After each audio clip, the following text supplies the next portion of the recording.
Kalau orang belajar tasawuf cuma ngaji-ngaji kitab, itu belum disebut bertasawuf. Cuma baca-baca wirid, belum. Cuma diskusi-diskusi, belum. Masih jauh. Kalau cuma ngaji kitab, namanya ilmu tasawuf. Di kampus banyak. Banyak profesor doktor pakar ilmu tasawuf. Di pesantren banyak kiai-kiai ngerti kitab tasawuf. Tapi apakah dia bertasawuf? Belum tahu. Maka jangan heran beberapa kiai-kiai yang tidak bertasawuf secara amali, mereka sering malah mengejek ahli-ahli zikir. Usah belajar zikir tergila. Para kiai. Kiai macam apa begitu tuh? Ya. Berhenti aja jadi kiai ya. Kalau enggak mengerti, uskut. Falyakul khairan au liyasmut. Itu sunnahnya. Kita coba lihat penjelasan daripada Imam Zarruq. Imam Zarruq ini salah satu mujaddid dalam ilmu kerohanian. Dia pakar mazhab Maliki dan menguasai tarekat Sufi. Torikohnya namanya Syaziliyah. Beliau punya kitab banyak dan sangat bagus sekali. Bisa menjadi jawaban bagi orang yang bertanya tentang apa itu tasawuf. Judul kitabnya Qawaidut Tasawuf. Kaedah-kaedah tasawuf. Semua persoalan tasawuf dia jawab. Kata orang kalau udah sufi gila, dia jawab. Kata orang kalau sufi itu nanti meninggalkan dunia, dia jawab. Itu nggak benar semua. Kata orang kalau sudah jadi wali nggak sholat, itu nggak benar semua. Dijawab dengan dalil yang kuat. Di sini beliau menjelaskan mengenai apa itu khalwah. Kita sudah pernah membahas tentang uzlah. Uzlah itu menjauhkan diri dari keramaian. Masuk ke hutan, masuk ke goa. Itu uzlah. Salah satu perintah di akhir zaman, kalau tidak mengerti peta fitnah akhir zaman, dianjurkan untuk uzlah. Ke gunung-gunung, ke hutan-hutan, supaya tidak terkena kekacauan akhir zaman. Berapa lama iktikaf atau khalwat itu? Tadi saya nyebutnya berapa? 40 hari. Ditulis pada sini.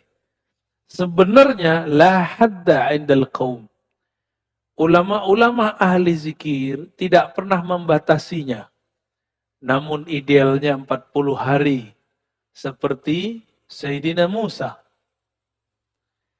Sebenarnya juga khalwatnya Sayyidina Musa tidaklah 40 hari. Hanya 30 hari. Tapi adab yang ada pada Sayyidina Musa, beliau nggak boleh siwak. Nggak boleh gosok gigi. Begitu di riwayatnya. Selesai berkalam-kalam dengan Allah, itu Nabi Musa nggak tahu makan apa enggak atau perlu 30 hari. Udah sama Allah aja. Tiba-tiba berhenti dialog dengan Allah, dia merasa mulutnya bau. Maka dia ambil akar siwak, dia bersihkan. Berarti dia masih sibuk kepada selain Allah. Maka turunlah Sayyidina Jibril bawa perintah dari Allah. Hai Musa, sempurnakan 10 hari lagi. Jadi para nabi itu dulu kalau melanggar adab, itu tambah itikaf 10 hari, satu adab. Itu nabi dahulu Pak. Kalau ulama sekarang zamannya rukhsah. Bener, mau dirukhsah ya. Tapi masih ada kiai kita yang ketat. Ya, di Banten ada Abu Yamun Fasir ya. Itu kalau datang cuma minum air putih. Berapa hari? 14 hari. Ajib. Itu beliau orang lama hidup di zaman modern. Gitu-gitu. Paham gak maksudnya? Itu orang harusnya hidupnya di zaman sebelum Nabi Muhammad. Tapi adanya sekarang, Pak. Itu yang disebut salaf beneran tuh. Ya. Orang salaf tuh begitu. Ini salaf, giliran ini itu bid'ah. Ya, kerja bakti bid'ah. Makan-makan bareng-bareng nggak bid'ah. Itu beliau minum air aja Pak santrinya. Dan santrinya nggak kabur tuh. Mereka dengan senang hati melakukan puasa, riyadhah, membuang hajat kepada makan dan minum. Hidup-hidup aja tuh beliau malah sehat ya. Lebih sehat dari kita yang makan. Jauh lebih sehat dari ente tuh badannya tuh.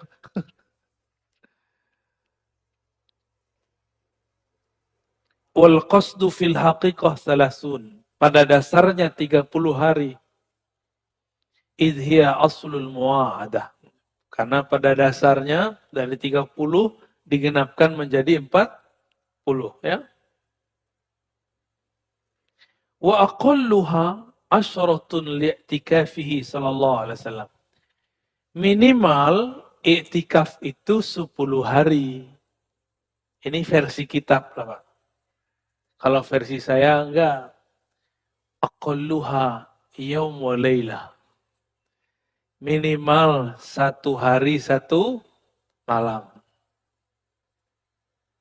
Bahkan kalau guru saya yang pemurah, kamu tidak bisa sehari semalam, ya sudah 1 jam bersama saya. Itu ada guru kita yang ngomong begitu. Tapi beliau ngomongnya masih apa Pak? Sama orang alim. Orang alim bisa menanggalkan kealimannya 1 jam usul kepada Allah. Langsung sampai kepada Allah. Langsung dia diterima di sisi Allah. Orang alim, kalau orang-orang Badung kayak kita ini, gak cukup 1 jam, Pak. Harus berjam-jam, ya.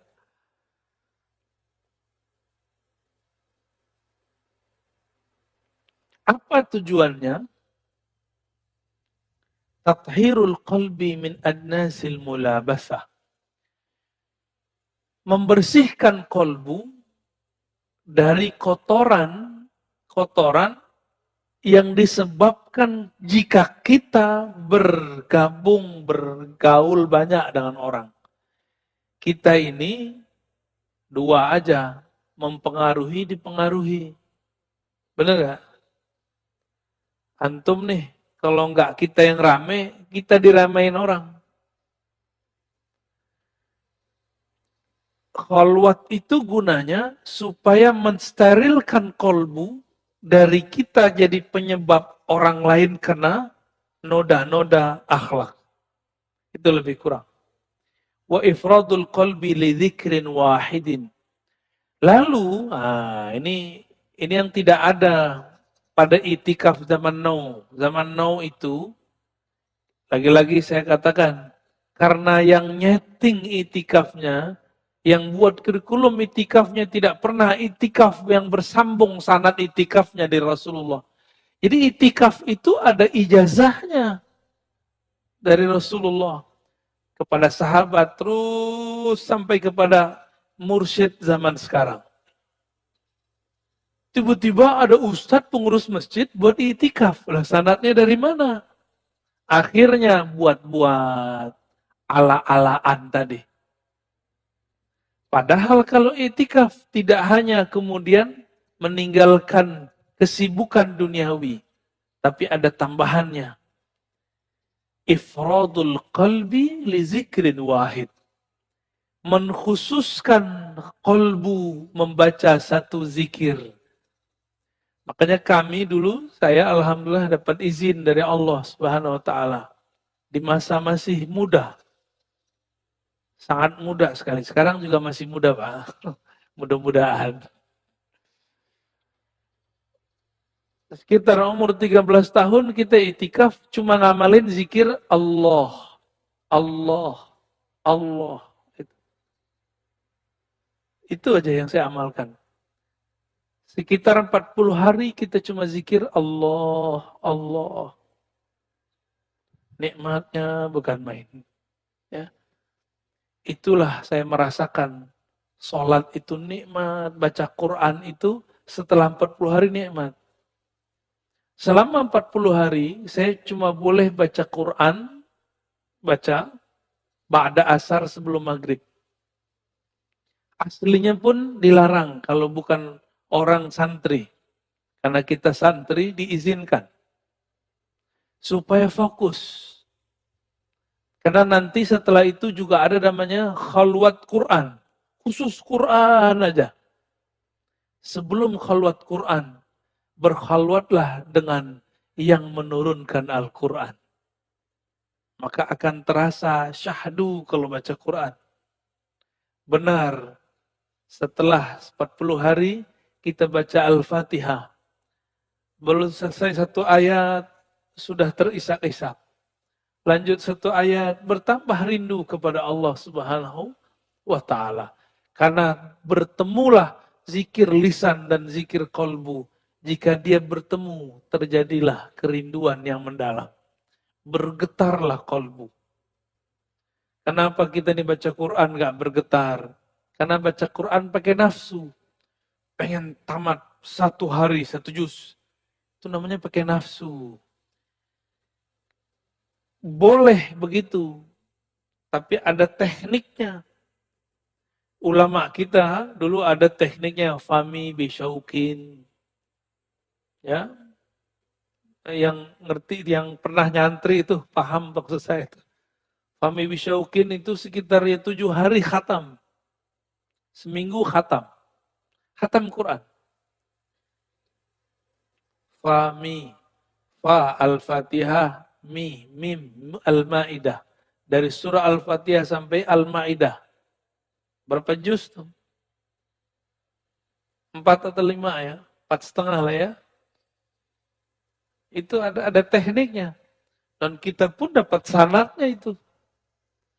Jadi riyadhah itu, zikir itu kalau nggak dapat sanatnya, tidak ada disiplin di situ. Orang kerja aja kalau nggak ada panduan juknisnya, itu nggak disiplin. Apalagi urusan begini. Tapi betapa egonya manusia. Giliran urusan agama, apa kata dia? Saya juga bisa sendiri kok. Juga bisa tanpa guru kok. Itu namanya sombong. Imam Ghazali untuk zikir begini, itu ngaji dulu kepada Imam Abu Ali Al-Farmadi. Sebelum ketemu, Imam Abu Ali Al-Farmadi berguru ke imam-imam yang lain. Imam Abu Al-Farmadi berguru kepada Imam Kushairi, pengarang kitab Ar-Risalah Kushairiyah. Imam Kushairi sering tahan penjelasan. Maka Abu Ali Al-Farmadi minta izin. Wahai Tuhan, izinkan aku ngaji kepada kawan engkau yang di luar kota. Namanya Abul Qasim Al-Kharkani. Maka dia pindah ke sana. Semua masalah batin dia diselesaikan oleh Imam Al-Kharkani. Abu Ali Al-Farmadi ulama besar. Karena dia besar, muridnya juga ulama besar. Imam Abu Hamid Al-Ghazali. Jadi orang, Pak. Jadi orang tuh Imam Ghazali. Karena berkah yang mendidik dia orang besar. Kita yang didik diri kita sendiri. Kita belum tentu wali. Akhirnya gak jelas. Ya. Apa kata beliau? Ifradul qalbi li dzikrin wahidin wa haqiqatin wahidah. Melatih kolbu berzikir dengan satu zikir, satu kalimah. La ilaha illallah saja, Allah Allah atau Rahman Rahim, Rahman Rahim, Rahman Rahim, atau sholawat aja. Ini tergantung dari gurunya. Tergantung dari gurunya. Ini Bapak Ibu ini kan sudah banyak dapat ijazah zikir dari kiai ustadz. Bingung nggak mau ngamalin dari mana? Ini subhanallah dulu, alhamdulillah dulu. Bingung. Karena belum jadi mursyid. Kalau mursyid bisa buat kurikulum sendiri. Ya. Apalagi kalau wali. Kalau wali dia zikir ngikutin ilham. Sekarang zikir ini, besok zikir itu. Zikirnya sudah ada dari Nabi semua. Tapi mana yang akan kita pilih? Itu kalau wali dia sudah tahu mana jalannya kepada Allah Subhanahu wa taala. Tapi wali jadi wali karena dia berguru kepada wali Allah Subhanahu wa taala. Kita kan baru wali murid, Pak. Ya, sama wali PA. Jadi nggak usah sok-sokan kemudian melatih diri sendiri. Mesti berguru. Apa kata beliau? Walakinnaha bila syaikhin mukhattarah. Kalau engkau tidak punya mursyid, guru, mentor, murabbi yang membimbing, ini sangatlah berbahaya. Makanya saya sering sindir di sini. Orang Betawi sudah punya nabi. Namanya Ahmad Musodek. Itu Ahmad Musodek baca kitab tentang khalwat. Diamalkan di Gunung Salak. Gunung Salak itu mengajib, Pak. Gunung Salaka.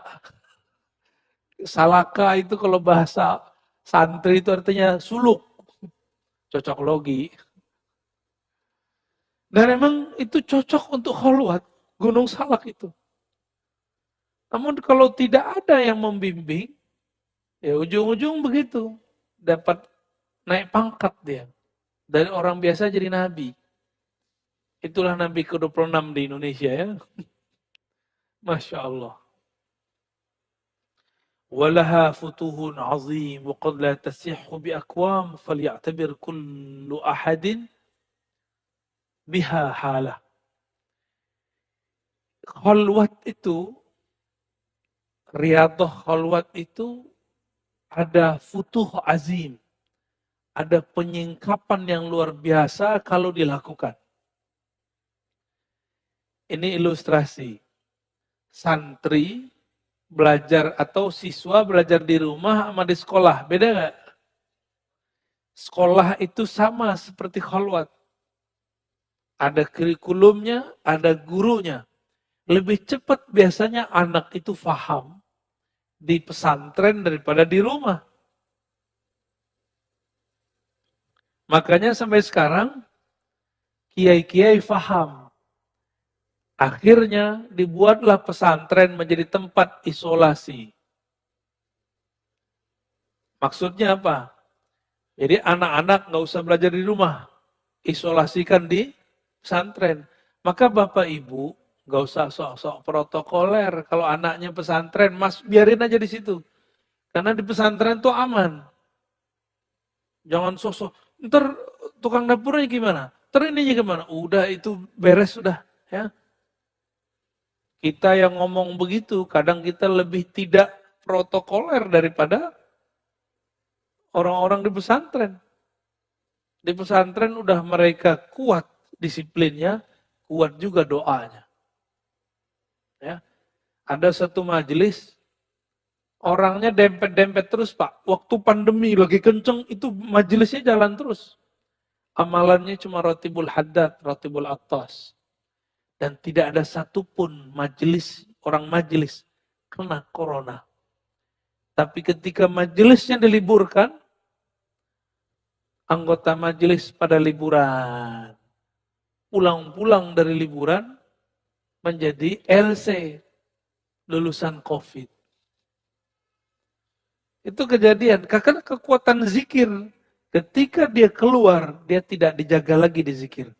Satu zikir ada malaikat penjaganya. Malaikatnya bukan satu dua. Malaikat itu per huruf. Bismillahirrahmanirrahim. Itu malaikatnya paling banyak tuh. Maka di Rotibul Atas, Bismillahirrahmanirrahim dibaca 11 kali. Bismillahirrahmanirrahim, Bismillahirrahmanirrahim, Bismillahirrahmanirrahim, Bismillahirrahmanirrahim. Ya? Karena di situ ada asrar yang luar biasa.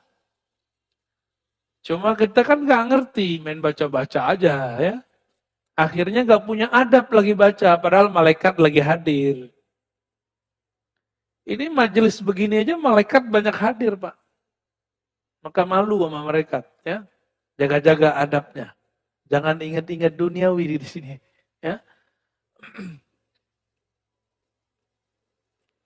Waqad la tasihhu biaqwamin. Namun ingat-ingat, khalwat itu tidak cocok untuk sekelompok orang. Contoh, pemimpin sama guru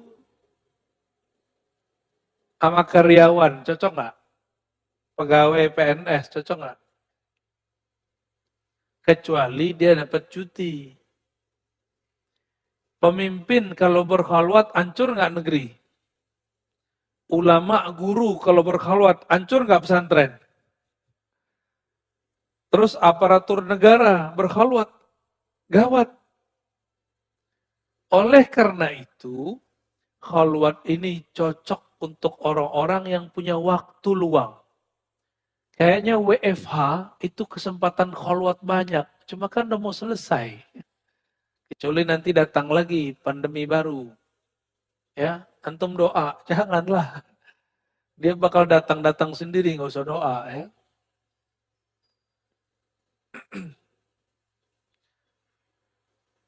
Jadi kalau ada mursyid nih, dia punya murid, seorang raja, seorang pejabat. Jika mursyidnya tidak kamil, tidak sempurna, maka dia suruh itu raja tinggalkan kepemimpinannya. Nah, ini gawat itu. Ya, sok-sok jadi mursyid, berarti dia belum selesai kemursidannya. Dia punya murid seorang kiai. Lagi gak musim liburan, disuruh tinggalkan majelis. Nah, ini terjadi di beberapa tempat. Bubar, pesantrennya bubar. Pesantren bubar, ya. Nah, ini kejadian juga. Ini di Torikot. Begitu saja terjadi di jemaah tabligh, Pak. Ya. Di jemaah tabligh yang saya tahu, tidak boleh mentaskil mengajak khuruj. Kiai, syekh, mu'alim, mursyid, dan pengarang kitab. Karena kalau mereka diajak, maka sendi-sendi agama jadi longgar. Betul kejadian. Beberapa sahabat kita punya pesantren. Diajak khuruj. Hancur pesantren. Hilang. Mati pesantrennya. Karena memang khuruj itu asik. Khuruj itu kita dari sini pindah lagi, pindah lagi. Jadi pengalaman kita ganti-ganti terus. Kalau di pesantren, bosen Pak ngeliat santri. Oh, dia lagi, dia lagi, dia lagi. Tapi betapa kiai-kiai itu sabar. Kadang udah begitu masih dibentak sama orang tua santri. Ini tidak termasuk santri saya. Kalau naruh anaknya di pesantren, terlalu kritis sama kiai. Terlalu banyak maunya di pesantren. Udah Pak, kalau punya anak, taruh pesantren, taruh aja udah. Terserah Pak Kiai. Yang penting didik anak saya. Anak saya sekarang anak Pak Kiai. Mau dijewerkan, mau diapain, biarin. Kalau anak ngadu, saya dijewer sama Ustadz. Kita jewer ulang Pak. Kamu nanti lapor lagi, saya jewer ulang. Gitu seharusnya. Begitu saya dulu dididik. Ya. Kita lapor sama bapak, habis dipukul sama guru. Guru saya itu guru bapak saya juga. Habis dipukul nih, dipukul ulang. Besok kau lapor lagi, awas. Gak ada lagi Pak, kita lapor-lapor. Itu baru baca Quran kami itu. Belajar Quran aja begitu. Kalau sekarang gimana? Gurunya digebukin sama wali santri. Antum hati-hati, guru itu makomnya wali am, wali umum. Dia kekasih Allah. Sakiti mereka, tunggu kualat hidup antum seumur hidup. Apalagi kalau dia punya sir, dia wali khusus di sisi Allah. Sakiti mereka, tunggu celaka aja kita ya. Ini bukan nakut-nakutin, emang menakutkan. Imam Bukhari itu guru. Diundang oleh Raja Ahmad bin Khalid untuk private anaknya di istana. Imam Bukhari untuk dapat satu hadis, dia tempuh ribuan kilo. Maka khusus untuk ngaji hadis, kata Imam Bukhari, jika anakmu wahai raja, ingin jadi orang alim, suruh serahkan dia ke sini. Jangan aku yang ke sana. Tersinggung rajanya. Maka dia sakiti Imam Bukhari. Akhirnya Imam Bukhari terpaksa keluar dari kota kelahirannya Bukhara. Dikejar-kejar oleh askar. Dikejar-kejar terus. Sampailah beliau kemudian di kota Samarkand. Karena Samarkand ini agak rame, susah mencari Bukhari. Tapi beliau sudah capek, kelelahan. Malam-malam beliau berdoa, ya Rob, jika mati lebih baik bagiku, jemputlah aku malam ini juga. Jika hidup lebih baik bagiku, panjangkan umurku. Tapi ya Allah, aku rindu kepada Rasulmu. Aku rindu kepada Engkau. Maka jemputlah aku malam ini juga. Dia usap matanya, langsung jatuh badannya. Meninggal habis sholat. Malam itu juga dikuburkan. Supaya tidak ketahuan Imam Bukhari melarikan diri dari Bukhara. Apa yang terjadi pada Ahmad bin Khalid? Tidak sampai seminggu, cuma 3 hari, ada surat datang dari Baghdad. Dia mesti ketemu mahkamah. Hakimnya saat itu langsung sultan atau rajanya, atau khalifah. Dia terbukti korupsi dan zalim, langsung dimasukin penjara, tidak sampai sebulan mati terhina dalam penjara. Itu nyakitin ulama tuh. Ya. Kalau ulamanya beneran ya. Kalau ulamanya nggak beneran, nggak kualat-kualat.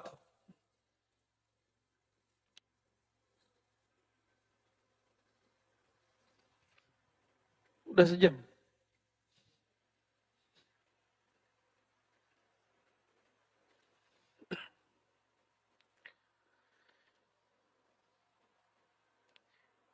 Oleh karena itu, berkhaluat itu, inqita'anil bashar li fatratin mahdudah. Kata pengarang kitab ini, Syekh Abdul Qadir Isa, Asy-Syazili Al-Qadiri. Yaitu memutus hubungan dengan manusia meskipun dalam waktu tertentu saja. Watarkun lil a'mal ad-dunyawiyah limuddatin yasirah. Tidak usah khawatir, hanya meninggalkan aktivitas duniawi dalam beberapa saat saja. Ya. Kalau saya bagi Pak, untuk orang aktivis kerja, untuk para pejabat, orang yang aparatur negara, orang-orang karyawan yang nggak mungkin kita membuat namanya kurikulum khalwat sejam, 1 jam semalam. Jadi sa'ah wahidah fil yaum wa laylah. 1 jam semalam dia berkhalwat. Itu cukup. Kalau 1 jam semalam 30 hari jadi berapa? 30. Itu udah sama kayak dia 1,5 hari setiap bulan dia bersama Allah. Kalau dia lakukan itu setiap malam selama setahun, hitung Pak, jadi berapa? Ya. Tadi berapa? 30 kali 12 berapa? Ya, lumayan ya. Lumayan itu. Ditambah 10 hari. Gak dapat cuti 10 hari, 5 hari. Gak dapat 7 hari, 3 hari. Gak dapat dia sudahlah, malam Lailatul Qadar aja. Ya, begitu kita mudahkan, tinggal nanti maunya. Ya. Mau nggak mengamalkannya nanti? Ya, nanti insya Allah Ramadan saya kasih panduannya di sini. Ya, kasih panduannya, kita kasih daurahnya sebelum Ramadan atau pas pertengahan Ramadan, silakan nanti diamalkan. Insya Allah. Teringetin ya Basit ya. Biar beramal itu ada panduannya. Karena kalau di tempat saya nggak muat Pak. Tempat kita masih kecil. Tempat kita cuma ruku. Nggak mungkin itikaf di situ banyak-banyak. Semoga ntar ada tempat yang bisa kita jadiin tempat ngaji plus tempat khalwat. Insya Allah. Ya. Jadi nggak hanya ngaji-ngaji doang kita, tapi kita juga praktek langsung insya Allah. Walaupun cuma 1 jam setiap hari. Ya.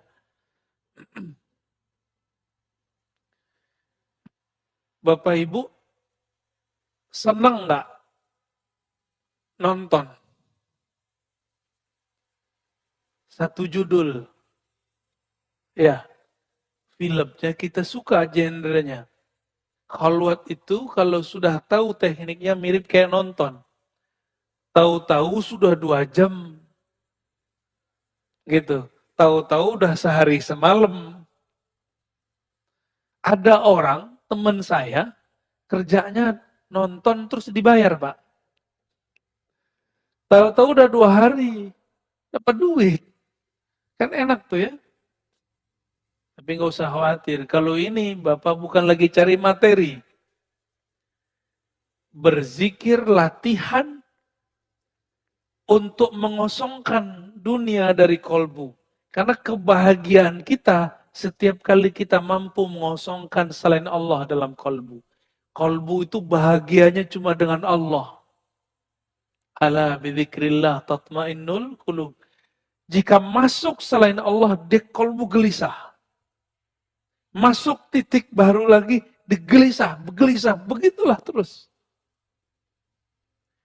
Maka setiap kali orang mampu mengeluarkan noda hitam di kolbunya, ini bahasanya agak vulgar, rasanya mirip seperti orgasme. Inilah yang bikin candu dalam riyadhah. Inilah yang bikin candu dalam khalwat. Inilah yang membuat ahli zikir tidak meninggalkan zikirnya. Yang membuat ahli khalwat tidak mau meninggalkan mihrabnya. Ya. Kalau orang tadi nggak mau lepasin nikahnya karena itu kan. Salah satunya, sama ini. Persis sama, bahkan lebih nikmat. Aladzu wa atam. Ya.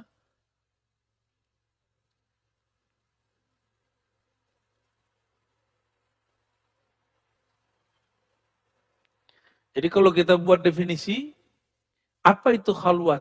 Meninggalkan kesibukan duniawi sesaat, lalu menyibukkan kolbu hanya dengan suatu zikir. Tafakkur terhadap nikmat-nikmat dari Allah, muhasabah terhadap kesalahan masa lalu. Dan dengan syarat dibimbing oleh seorang guru pewaris Rasulullah Sallallahu Alaihi Wasallam. Jika 3 ini tidak masuk, maka batal khalwatnya. 3, meninggalkan aktivitas dalam waktu tertentu. Berarti handphone tidur nggak?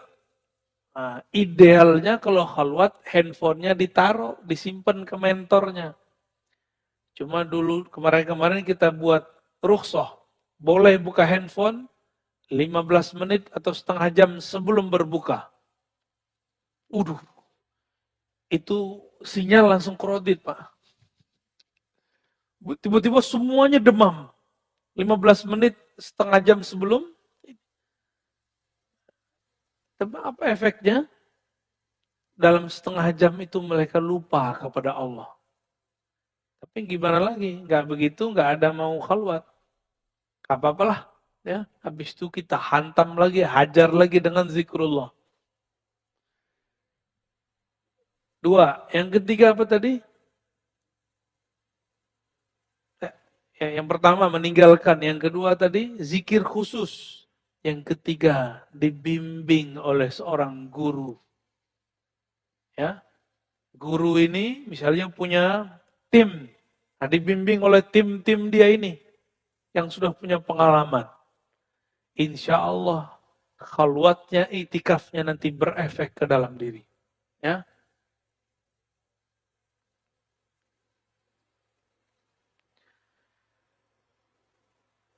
kenapa mesti ada guru?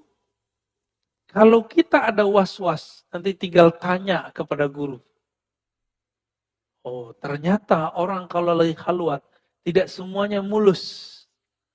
Ada tipe-tipe orang yang dia khalwat tapi pikirannya masih jalan.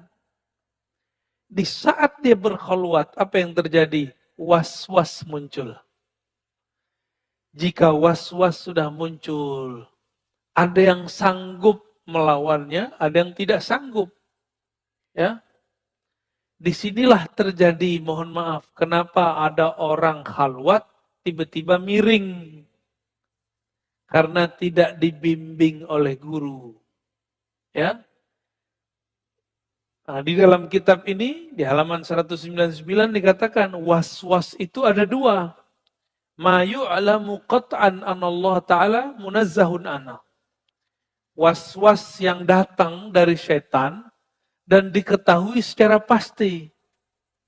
Apa itu? Jika was-wasnya tentang sesuatu yang bertentangan dengan akidah. Tiba-tiba ada bisikan. Allah dicipta dari apa? Allah tinggal di mana? Ya. Atau ada bisikan, anallah, anallah, aku Allah, aku Allah. Itu pasti batil. Itu pasti batil. Ya. Siapa yang membisikkan itu? Syaitan. Maka disebutkan dalam surah Al-A'raf. Ya. Wa imma yanzaghannaka minasyaitani nazghun fasta'iz billah innahu sami'un alim. Jika ada tarik-tarikan daripada syaitan, maka berlindunglah kepada Allah. Ya.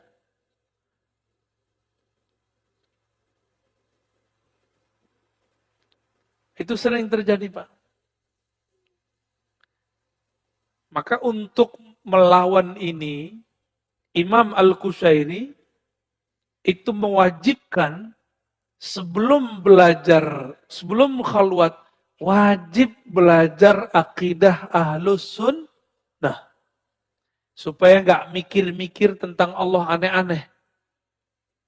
Ya.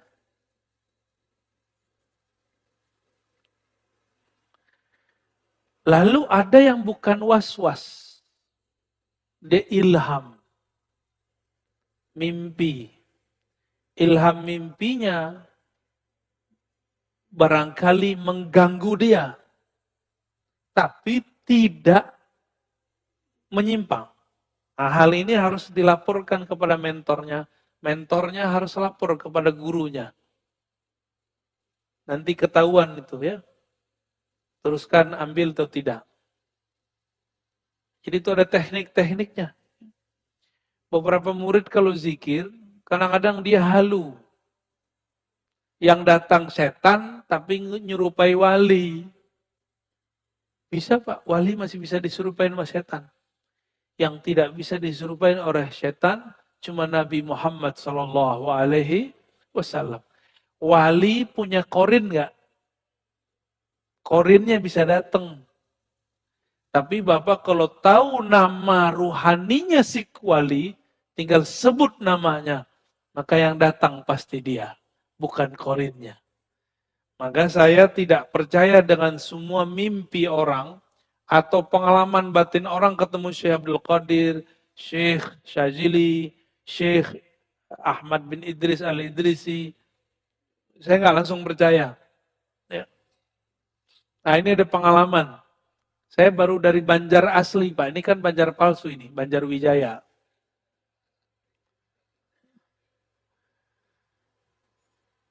Alhamdulillah kita kalau datang ke suatu tempat, kita tabarruk mau menjadi murid dari guru tempatan. Alhamdulillah Allah pertemukan saya dengan murid dari ulama-ulama yang guru-guru itu dulu favorit saya semua. Di antaranya murid-murid Syekh Yasin Al-Fadani. Namanya Tuan Guru Wildan, ada di Martapura. Murid dari Abah sekumpul. Saya datang, ternyata sudah disiapkan ijazah semuanya. Padahal kita nggak request. Ijazah zikir, ijazah talqin, ijazah subhah, tasbih itu ada ijazahnya, Pak. Saya dapat beberapa dan dari beliau juga. Ijazah hadis dan kitab hadis. Itu kayak surprise bagi saya. Ketika udah selesai pengijazahan segala macam, ikram-ikramnya makan, saya kemudian cerita. Guru, di sana kiai dipanggil guru. Atau Pak Kiai kita panggil. Tuan Guru, sebenarnya saya dulu pernah bermimpi tahun 2013. Walaupun sudah terlambat. Bermimpi gurunya dari Tuan Guru. Namanya Syekh Muhammad Yasin Al-Fadani. Saya mimpi. Dalam mimpi itu saya minta ijazah zikir atau ijazah kitab-kitab hadis. Ternyata di alam mimpi pun Syekh Yasin tidak terima kalau orang cuma dapat ijazah dalam mimpi. Kalau ijazah mesti ketemu hidup. Padahal beliau sudah meninggal tuh. Ini wali ini kalau ketemu dalam mimpi, jika benar itu dia gak akan berubah dengan masa hidupnya. Gak mau. Kamu ambil dari murid-muridku. Akhirnya, saya bilang, Tayyib Maulana. Baik Tuan Guru. Saya akan belajar kepada murid-murid engkau. Saya sampaikan itu kepada Guru Wildan. Ya. Ternyata beliau ngomong ke salah satu muridnya yang khidmah kepada beliau. Ketika kami sudah keluar, sudah balik, sudah pulang, jika mimpinya ketemu setan yang menyerupai guru saya, pasti setan bilang, aku ijazahkan kamu dalam mimpi. Tapi jika itu benar ruhnya Syekh Muhammad Yasin Al-Fadani guru saya, maka dia akan mengatakan seperti beliau berkata masih hidup. Ya, tidak sah ijazah lewat mimpi. Ijazah itu mesti ketemu hidup. Maka saya dengan wasiat dalam mimpi itu wasiat mimpi loh Pak, pengalaman itu. Saya pakai, ketemu murid Syekh Yasin. Walaupun tidak kuliah seperti kita. Tapi kan beliau bertahun-tahun dengan Syekh Yasin. Ilmunya di atas semua profesor. Ilmu mereka lebih tinggi lah dari kita. Ijazah sanadnya lebih tinggi. Nah, pengalaman itu kita sampaikan. Guru ini ngerti. Jadi baru Tuan Guru Wildan ini yang menjelaskan. Ini ciri-cirinya. Kalau yang dia temui dalam mimpinya guru saya, pasti guru saya dalam mimpi tidak mengijazahkan. Maka nih siapa saja yang mimpi Syekh Yasin, dijazahkan dalam mimpi. Itu bukan Syekh Yasin. Ya, itu mungkin korinnya. Ya. Korinnya nyamar jadi Syekh Yasin. Orang minta ijazah, wah nggak enak nolak. Ya. Nah ini baru pengantar kholwat nih Pak. Minimal sudah cukup. Ya. Di dalam Al-Quran banyak dalil tentang cara khalwat. Misalnya surat Al-Muzammil ayat 8. Ini sebagai penutup. Wazkurisma rabbika wa tabattal ilaihi tabtila. Sebutlah nama Rabbmu. Tinggalkanlah selainnya. Fokuslah kepadanya. Itu yang disebut tabattul. Ini dalil berkhalwat. Surat Al-Muzammil ayat 8. Ya. Tekniknya langsung ada, caranya langsung ada. Karena ini Nabi Muhammad gurunya langsung Allah. Ada yang bisa langsung berguru kepada Allah? Hah? Kalau iya, antum aja jadi guru saya ya. Wassalamualaikum